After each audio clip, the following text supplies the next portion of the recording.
pour moi, la peur de rentrer en Afrique peut être liée à plusieurs facteurs. Elle peut être personnelle, professionnelle, sociétale. Et je comprends aussi ceux qui disent parfois qu'ils ne peuvent pas retourner parce que ça dépend de leur passé.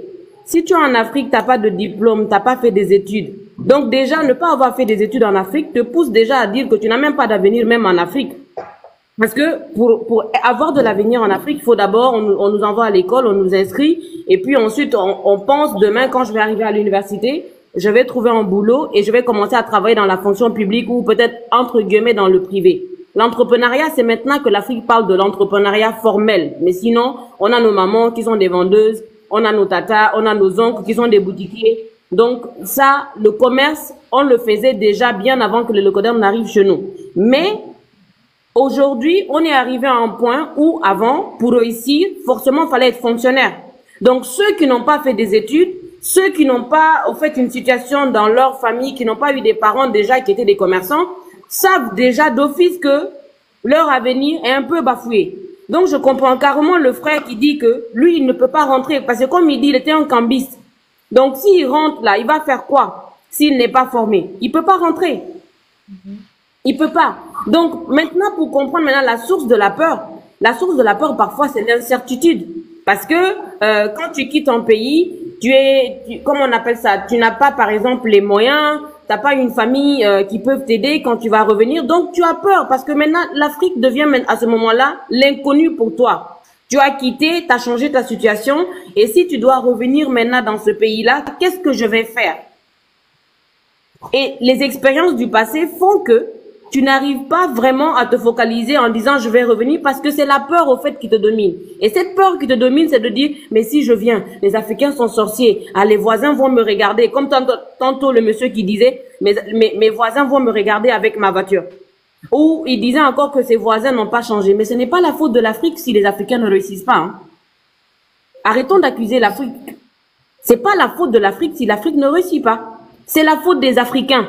On peut pas espérer aller tous les jours à l'église, aller tous les jours à la mosquée et penser que notre vie va changer. Vous voulez rien faire, vous voulez rester dans les quartiers boire et puis demander à ceux qui ont réussi leur vie de vous donner un peu. Comment est-ce que vous allez changer? Vous-même, vous avez dit là, le monsieur qui a dit tantôt, il a expliqué en disant que lui, il a pris la mer pour partir. Donc, pour prendre la mer, déjà, c'est le courage. Parce que pour moi, je préfère revenir en Afrique avec l'avion que de même de prendre. Je peux même pas imaginer. Pourtant, je suis quelqu'un qui ose. Je suis vraiment quelqu'un qui ne recule pas devant des problèmes. Mais je ne peux même pas imaginer un jour me voir prendre ces petites pirogues-là pour aller en Europe pour me chercher. Je ne peux pas l'imaginer. Parce que pour moi, ça, c'est la plus grande peur puisque c'est l'inconnu. Je ne sais même pas si je vais arriver. Donc, pour moi, ces gens-là qui sont restés au pays, vos voisins, vos amis qui sont restés au pays et qui n'ont pas pu réussir leur vie, qu'ils arrêtent d'accuser l'Afrique. L'Afrique n'a rien à voir à ça. Nous, on a des parents qui sont nés en Afrique, qui ont grandi en Afrique, qui se sont battus en Afrique et qui ont réalisé leur vie en Afrique, qui ont pu construire des maisons, qui ont pu nous donner des éducations. On est nombreux, les Africains, à qui nos parents, avec juste un petit maigre salaire, ont pu construire des maisons pour nous donner un toit, qui ont pu nous donner, au fait, quoi manger et nous envoyer à l'école, même si parfois, pour certains, c'est des écoles publiques, mais quand même qui nous ont donné une éducation pour qu'aujourd'hui, on puisse réellement espérer se dire que moi aussi, demain, je peux prendre la relève. Donc, ces amis-là qui ne réussissent pas dans les quartiers, arrêtez de les prendre comme si vous êtes responsables de... Non, vous n'êtes pas responsable de... Je suis responsable d'un enfant jusqu'à ce que l'enfant atteigne 18 ans. Dès que l'enfant dépasse cet âge-là, je ne suis plus responsable de cet enfant-là. Mais... la responsabilité vous incombe aussi parce que ça dépend de l'éducation que vous avez donnée à votre enfant. Si vous avez passé le temps à ne pas éduquer votre enfant, à ne pas le préparer à l'avenir, mais c'est normal que vous ayez un grand adulte vaillou à la maison qui attend toujours que les petites sœurs et les petits frères travaillent pour les nourrir, pour les habiller. Pour moi, c'est inadmissible qu'un grand frère reste à la maison. Lui, il a déjà fondé sa famille, il a des enfants, il a ses frères, il a ses sœurs. Au lieu d'aller chercher pour donner, comme on le dit, L'Afrique dit normalement, c'est les aînés qui doivent s'occuper des plus petits. Pour que les plus petits puissent aussi prendre la relève. Mais si ce sont les plus petits qui doivent s'occuper des plus grands, là, il y a aliénation.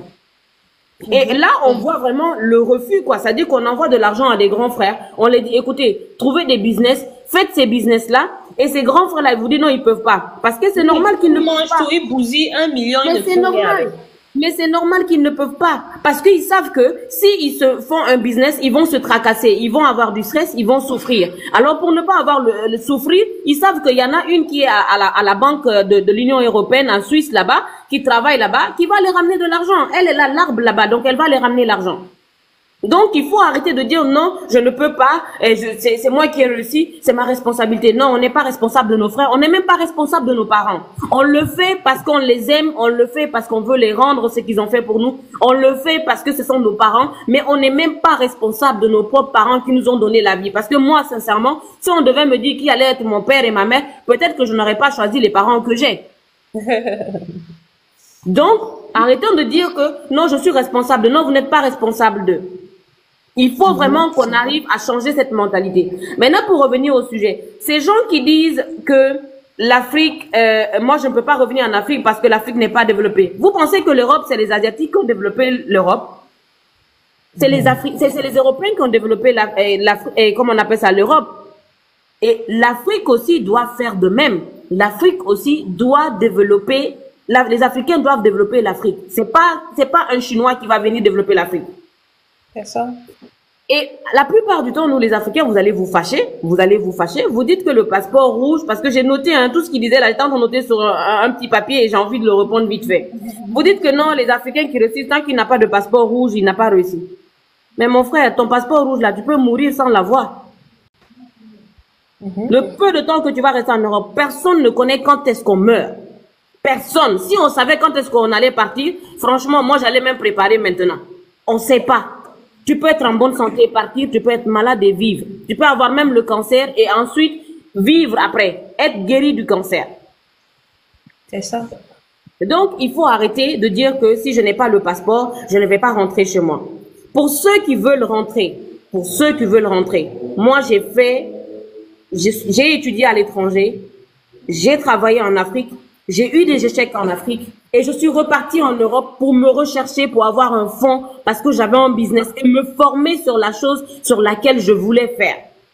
Je n'ai pas attendu d'avoir un passeport rouge pour me dire je vais attendre 10 ans ou 7 ans ou 4 ans en tant que tel pour avoir un passeport rouge avant de rentrer chez moi. Si vous voulez rentrer chez vous, regardez le domaine qui vous va, le domaine qui vous passionne, le domaine qui vous plaît ou au pire, le domaine qui marche le plus en Afrique.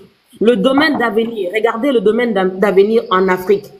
Quand vous allez le choisir, formez-vous là-dessus. Même si vous êtes en train de travailler pour épargner, de mettre de côté, formez-vous sur Internet. Au lieu de passer le temps sur les réseaux sociaux à dénigrer, à passer sur TikTok ou à faire certaines choses, formez-vous en ligne. 1 heure par jour de formation, dans l'année, vous aurez fait plus de 500 heures de cours de formation. Et ensuite, quand vous vous formez, renseignez-vous. Prenez un billet si vous avez la possibilité de rentrer. Prenez un billet, rentrez en Afrique. Voyez un peu l'environnement. Je ne conseillerais jamais à quelqu'un d'investir en Afrique sans voir l'environnement dans lequel tu veux investir. Si ton pays ne te permet pas d'investir pour le moment, l'Afrique est vaste. Choisis d'autres pays où les business marchent très très bien et va investir. Petit à petit, commence petit à petit. Arrêtons de dire que le gouvernement ne nous laisse pas. Pourtant, il y a plein d'Africains ici qui ne sont pas dans le gouvernement, qui ne sont pas ministres, qui ne sont pas trucs, qui sont en train de travailler. Donc, faites des recherches, formez-vous, voyez les opportunités qu'il y a, épargnez. Rapprochez-vous surtout des personnes qui sont déjà rentrées en Afrique et qui ont commencé peut-être dans d'autres pays. Regardez, aujourd'hui, on a YouTube, on a plein de success stories. Des gens qui sont rentrés et qui ne sont même pas de ces pays-là, mais qui ont pu se développer. Je vais vous donner un exemple très frappant d'une dame, Nana Wax, qui ne la connaît pas. Elle n'est pas dans son pays. Elle s'est développée dans un autre pays. Même si elle a grandi là-bas, mais elle s'est développée dans un autre pays. Son pays lui a refusé de se développer. Elle est venue se développer dans un autre pays. Faites de même. Choisissez des pays qui sont autour de l'Afrique centrale ou bien de l'Afrique de l'Ouest. Allez-y, petit à petit, investissez. Et à partir de là, quand vous avez fini, maintenant vous vous planifiez, vous dites, voilà, maintenant je connais mon business, je connais comment procéder, j'ai les fonds. Maintenant vous rentrez progressivement, ne rentrez pas définitivement, rentrez progressivement. C'est comme ça simplement que vous allez avancer et tout en gérant vos émotions. Quand je dis de gérer vos émotions, arrêtez au fait de parler de vos craintes à un proche. parce que un proche qui n'a pas la même vision que vous va toujours vous décourager parce que pour lui, l'Europe, c'est l'Eldorado. Il va vous décourager en vous disant, ah non, mais l'Afrique, il n'y a rien, parce qu'il ne connaît pas les réalités de l'Europe et il n'a pas la même vision que vous. Moi, je suis quelqu'un de croyant. Je sais que quand Dieu te met une vision dans la tête, c'est que Dieu veut que tu réalises la chose. Mais il ne va pas étaler tout devant toi sans souffrir. Forcé, tu vas tomber, tu auras des échecs, tu auras des gens qui vont te gruger. Mais c'est avec ces expériences-là que tu vas arriver à réaliser tes projets en Afrique. Et le retour en Afrique, sachez-le, c'est une opportunité pour tous les Africains. C'est une opportunité. Et vous devrez le savoir. Et en conclusion, je dirais, le passeport rouge n'est pas un héritage et l'Afrique est l'avenir du monde et je veux ma part et c'est maintenant que je vais la prendre.